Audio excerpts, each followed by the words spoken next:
Welcome to YOUCANIC. Today on YOUCANIC we have a 2014 Chevy Cruze, and on this Chevy Cruze I'm going to show you how to set your time clock. Say you disconnected the battery, or for whatever reason you need to adjust your time setting. This one's fairly simple. We just need to hit the clock option, and then we're going to set the time.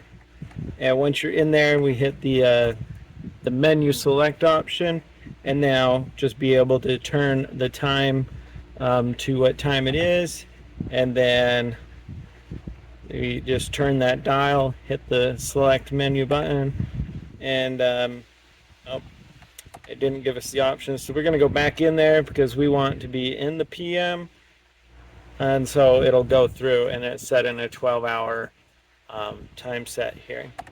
Then we select on through it, and we've got our PM.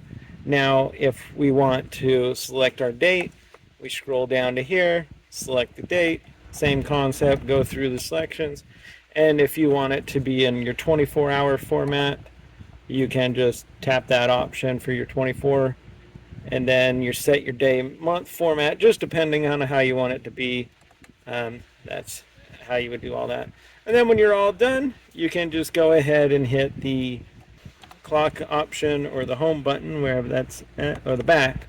Hit back, takes you back to the main home screen, and we have our 5:12 in the evening. And so that's how you would set your time and all those settings inside of that. Thanks for watching YOUCANIC, where you can be the mechanic.